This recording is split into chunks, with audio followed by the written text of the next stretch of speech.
proposalnya 4 tahun ini. Oh, berarti dari masuk itu kan tadi Gus di sini 4 tahun sudah mengajukan baru ACC ini.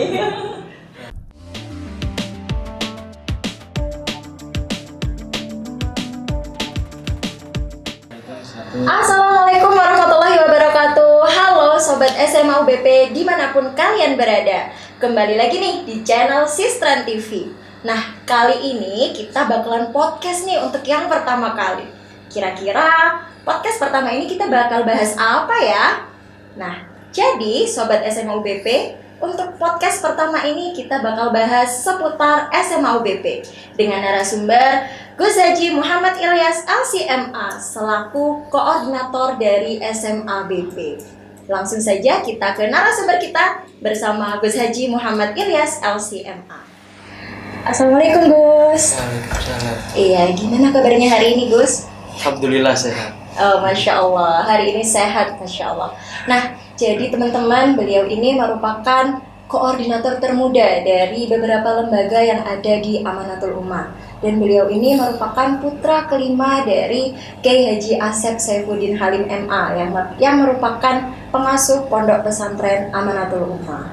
Nah, mungkin untuk yang pertama nih, saya mau tanya, bagaimana sih ceritanya atau seperti apa mandat yang disampaikan oleh Abah Yai sehingga Gus ini bisa terpilih atau diamanahkan untuk menjadi koordinator dari SMA UBP sendiri?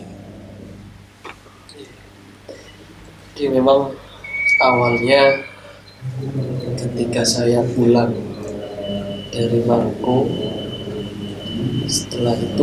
setelah sekian lama di Maroko menyelesaikan studi, akhirnya mau tidak mau harus kembali lagi ke pesantren. Kala itu memang tidak sengaja, karena tidak ada kesibukan selain mungkin ngajar ngaji saja.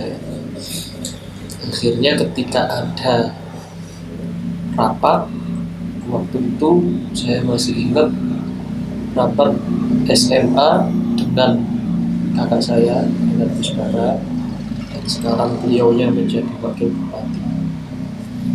Setelah itu rapatnya pun di tempat di mana biasanya saya juga tinggal, artinya di guest house atau di dalam.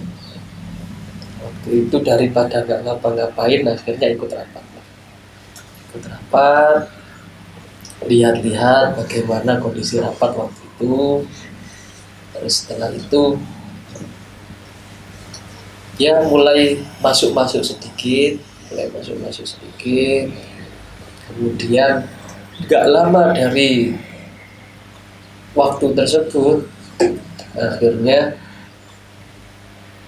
Abah Yai beliau menyuruh saya dalam hal ini untuk membantu kakak saya, untuk membantu Gus Bara. Karena waktu itu memang ada beberapa kegiatan beliaunya di luar pesantren. Akhirnya secara tidak langsung mungkin bisa dikatakan jadi wakil koordinator ya. Oh iya. Wakil koordinator, tapi tetap dalam tupoksinya. Setelah itu singkat cerita, beliau Gus Bara itu ada kesibukan juga, karena kala itu beliau memajukan diri untuk menjadi wakil bupati, berdampingan dengan bupati yang sekarang. Nah, karena kesibukan beliau yang mungkin sudah tidak bisa lagi berkecimpung di lembaga ini, di lembaga SMA UBP, sehingga mau tidak mau kami harus turun langsung. Setelah itu singkat cerita lagi, saya masuk di SMA sebagai ya bisa dikatakan PLT koordinator. Oh iya, oke. Akhirnya karena ada beberapa kebijakan yang mungkin ketika di bawah pengurusan kakak saya, di bawah pengurusan Gus Bara, ada yang sedikit banyaknya berbeda pendapat. Akhirnya beberapa hal kami rubah. Beberapa hal kami rubah tentu dengan diskusi bersama orang-orang yang berada di dalam SMA UBP, berada di dalam lembaga ini. Akhirnya yang pertama kali saya rubah waktu itu yang pertama kali saya rubah adalah waktu rapat.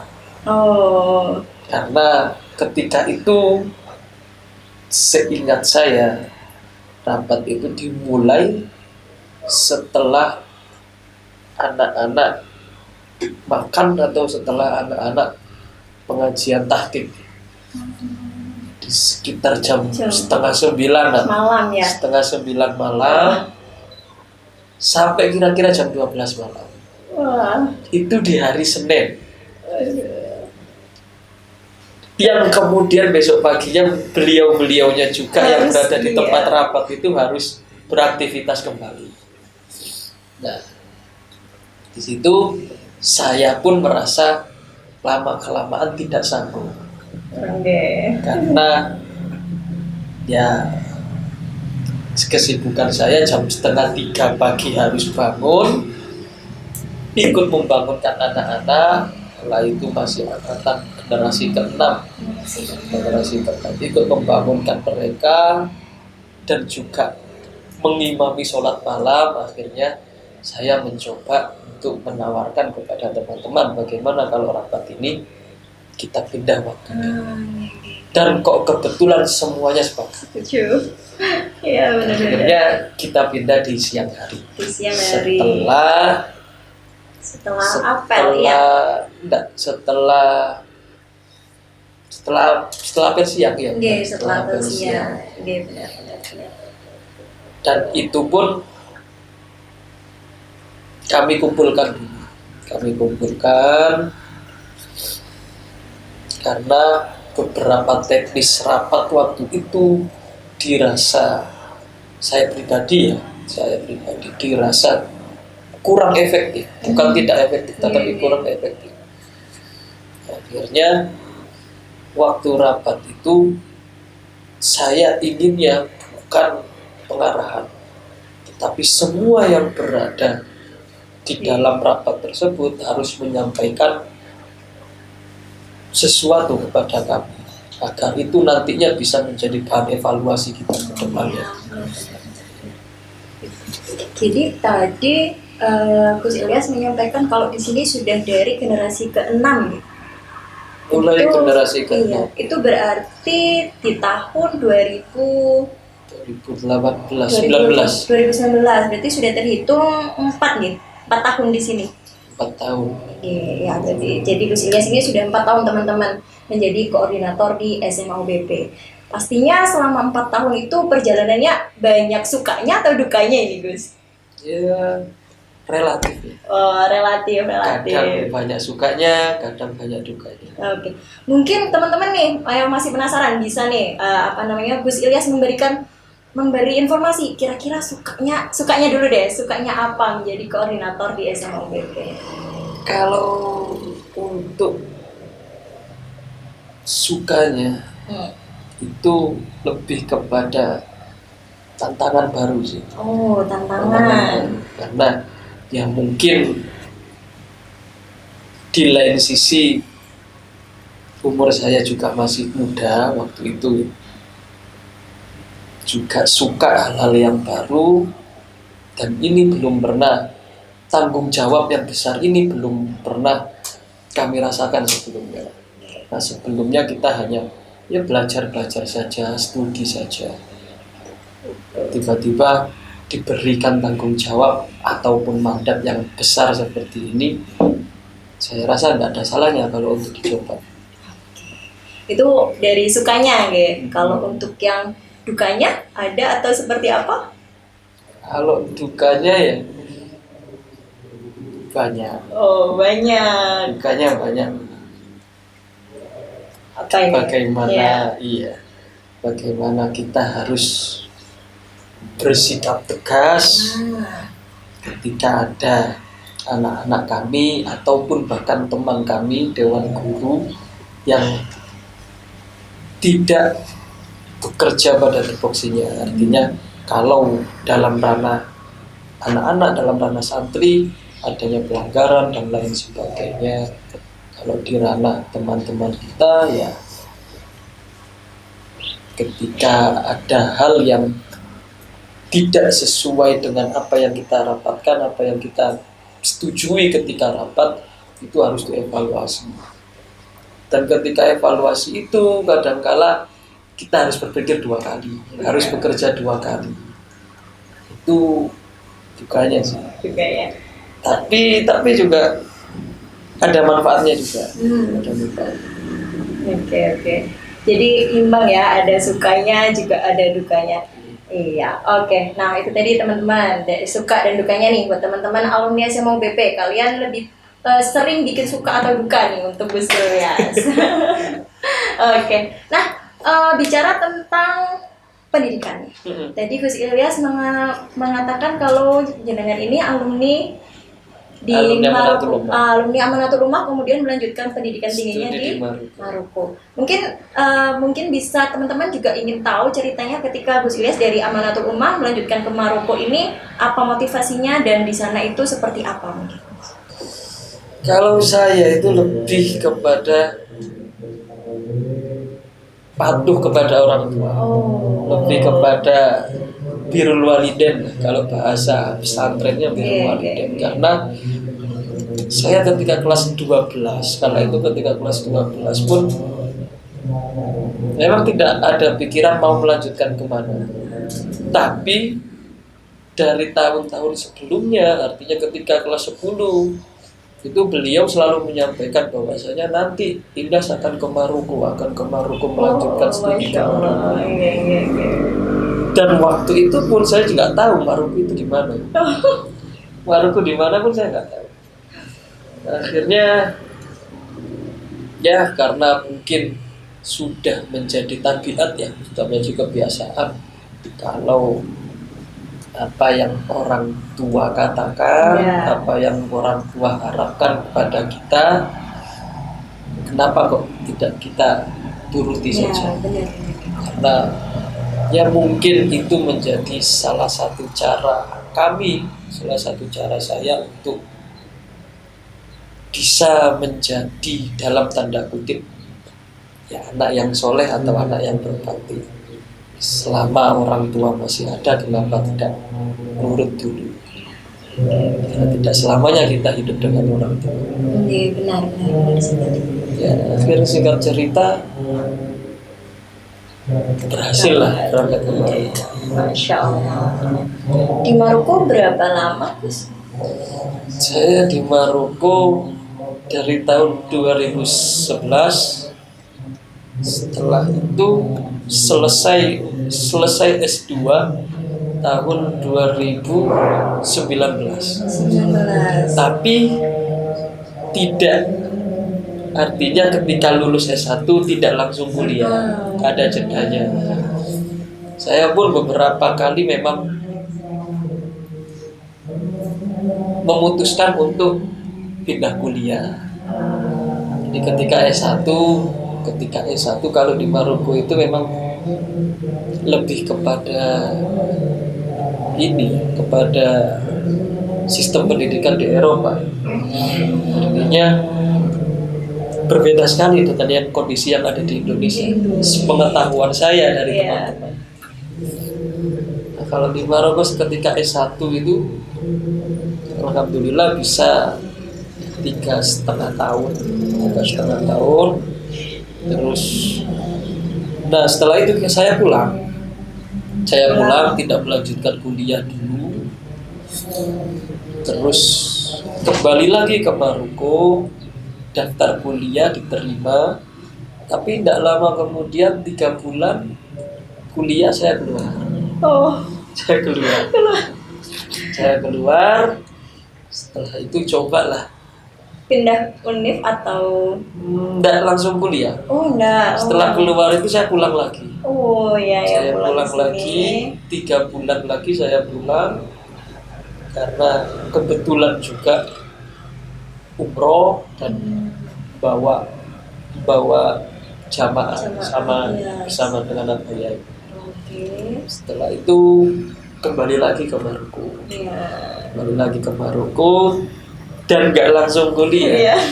Tapi masih ada keinginan, waktu itu memang ada keinginan karena saya sendiri pun punya ketertarikan kepada dunia kuliner atau gastronomi istilahnya. Akhirnya saya bersama teman-teman waktu itu cobalah kita kenalkan makanan Indonesia.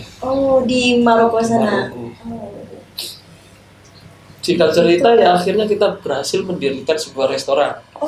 Sampai mendirikan restoran ini ya. Alhamdulillah. Bahkan sempat Abah Yai dan Bu Yai pun merasakan mencoba masakan tersebut. Wow, berkunjung ke Maroko kemudian ke resto itu gitu ya. Oke, Masya Allah.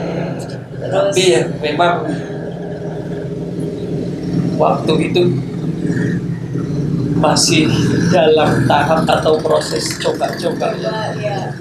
Artinya ilmu kita juga dalam hal manajemen belum begitu banyak, pengalaman juga masih belum ada, hanya mungkin kita punya ketertarikan yang sama dalam hal memasak gitu saja.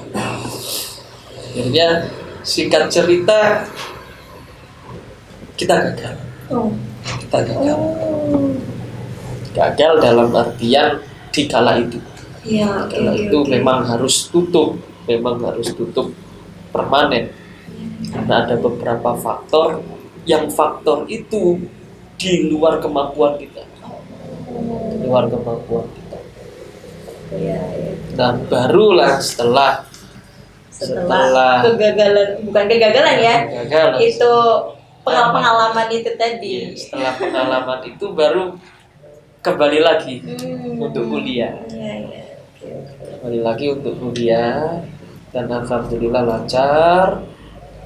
Saya pun tidak ada kendala ketika kuliah. Di akhir waktu atau di semester 4 ya. Di semester 4 saya dapat kabar kalau disuruh pulang. Akhirnya kami sepakat pulang. Pun kala itu ketika pulang saya tidak tahu ada kabar apa. Ternyata nikah. Masya Allah. Jadi memang tidak ada info apapun, disuruh pulang terus nikah ngoten. Kalau info sih ada. Selentingan saja. Tapi saya pun tidak tahu.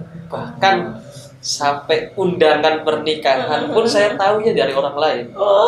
Nama saya dan nama istri saya ini tahunya pun dari orang lain. Karena tidak ada campur tangan sama sekali. Artinya dalam saya sendiri itu tidak ada campur tangan sama sekali. Ya, alhamdulillah.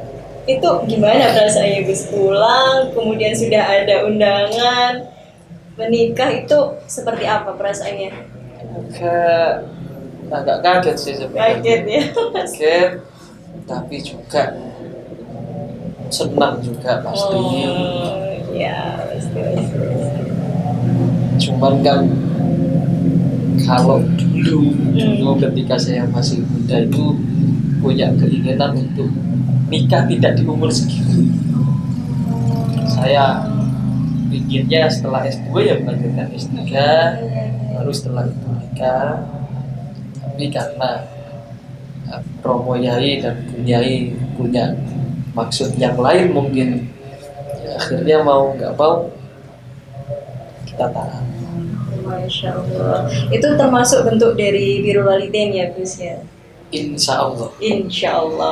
Masya Allah itu teman-teman. Jadi perjalanan pendidikan dari Gus Ilyas dari Amanatul Ummah di sini berarti dari MTS di Amanatul Ummah. Saya angkatan pertama MTS. Angkatan pertama di Pacet sini MTS. Iya, kalau sebelumnya sudah ada MBI.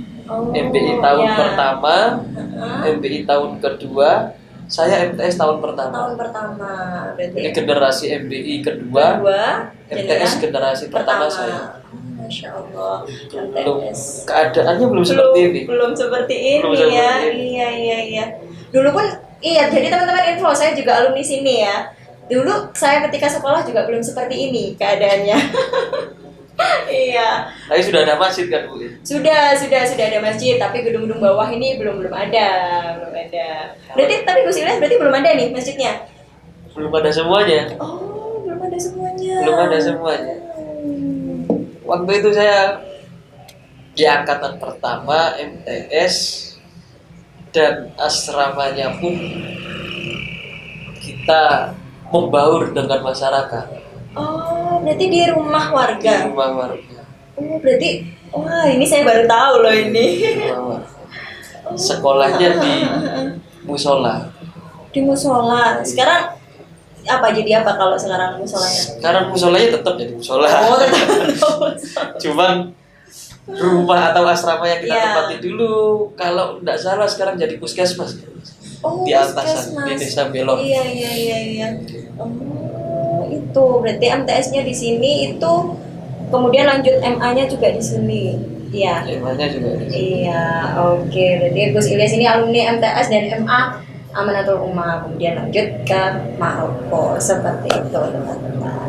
Nah, Gus, nyenengan di sini sudah membersamai SMA UBP selama 4 tahun. Mungkin nyenengan punya harapan-harapan untuk SMA UBP ke depannya, atau nyenengan ingin bercerita bagaimana sih progres SMA UBP dari awal nyenengan ke sini sampai sekarang itu progresnya semakin baik kah atau apa, atau ada hal-hal yang ingin diceritakan sama teman-teman? Ya memang alhamdulillah dalam perkembangannya selama kami membersamai lembaga ini bersama teman-teman yang lain, banyak sekali perkembangan dari SMA UBP. Masya Allah. Khususnya dalam hal prestasi, dalam hal kedisiplinan juga, walaupun memang yang kami rasakan belum maksimal, karena ya ada beberapa hal yang menjadikan kedisiplinan kita, hanya semua yang terlibat di SMA UBP ini belum maksimal. Alhamdulillah tahun ini kita sudah punya gedung baru. Oh iya, gedung baru. Ya, kita punya gedung baru guys. Gedung baru namanya GBI, Gedung Baru Gus Ilyas. Iya, itu gedung barunya. Itu pun juga proposalnya 4 tahun. Oh, berarti dari masuk itu kan tadi Gus di sini 4 tahun sudah mengajukan baru ACC ini. Aduh, itu perjuangan juga guys, proposal. Saya juga masih ingat waktu ketika masih diampu oleh kakak saya, oleh Gus Bara itu. Memang kita sudah berhasil mewisuda anak-anak hafid, ada yang 9 juz, ada yang 30 juz. Nah, dari saya ngobrol dengan teman-teman, ada beberapa evaluasi yang bisa dikembangkan. Akhirnya karena itu beberapa sistemnya kami rubah dengan pengalaman kami ketika mondok dan juga beberapa saran dari guru-guru kami. Setelah itu saya diskusi juga sama beliau, Ustadz Maulan, bagaimana kalau dibuat seperti ini, banyak hal. Termasuk juga kategori tahfidnya kita rubah dari yang 9 juz, ada 15 juz, ada 30 juz. Itu bukan tanpa alasan. Memang kita juga ada istikharahnya. Terus juga kita berikan pelajaran tajwid. Semisal sebelum memulai pelajaran kita buka dengan nadzoman waktu itu ya, nadzoman Hidayatus Sibyan, yang sekarang juga ketambahan kitab Matan Jazariyah. Jadi anak-anak bukan hanya bisa menghafal saja, tapi juga bisa membaca Al-Quran dengan baik dan langsung dipraktekkan dengan tajwidnya. Dan karena kitabnya itu nadzoman, artinya mudah sekali untuk dihafal. Iya. Ya banyak yang kita rubah. Iya. Dan akhirnya mungkin goalsnya waktu itu sampai bisa mewisuda 41 anak yang wisuda 30 juz dari yang sebelumnya hanya mungkin 3, 5, 8 dalam kurun waktu 2 tahun bisa sampai segitu kan, ya lumayan. Prestasi luar biasa itu ya guys ya. Iya, Masya Allah. Jadi untuk tahun kemarin itu SMUBP berhasil mewisuda 35 kalau tahun kemarin. Kalau tahun kemarin itu 35 yang 30 juz. Kalau tahun sebelumnya itu 41 di SMUBP teman-teman. Ya. Nah, itu tadi untuk jadi harapan kedepannya pasti ingin prestasinya anak-anak ini juga terus meningkat nih Gus ya. Setiap tahun harapannya seperti itu. Setiap tahun harapannya seperti itu. Nah, semoga SMUBP ini sesuai dengan yang diharapkan oleh Gus Ilyas. Harus ya. Nah, ini kan yang nonton juga ada alumni-alumni dari SMUBP. Mungkin Gus Ilyas punya sedikit pesan untuk teman-teman yang ada di rumah sebagai alumni SMUBP. Mungkin bisa disampaikan. Mungkin pesan saya untuk anak-anak kami yang sudah lulus, tidak banyak memang, hanya saja apa yang kalian dapatkan di pesantren, apa yang sudah kalian pelajari di sini, jangan sampai dihilangkan identitas kalian sebagai seorang santri. Dan juga tetap sama, setiap tahun saya selalu berpesan kepada calon-calon alumni, kalau bisa jangan sampai meninggalkan sholat. Itu saja.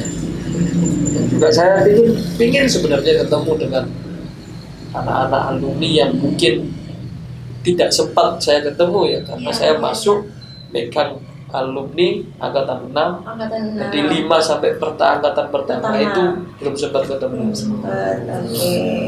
Jadi kapan-kapan bisa diagendakan.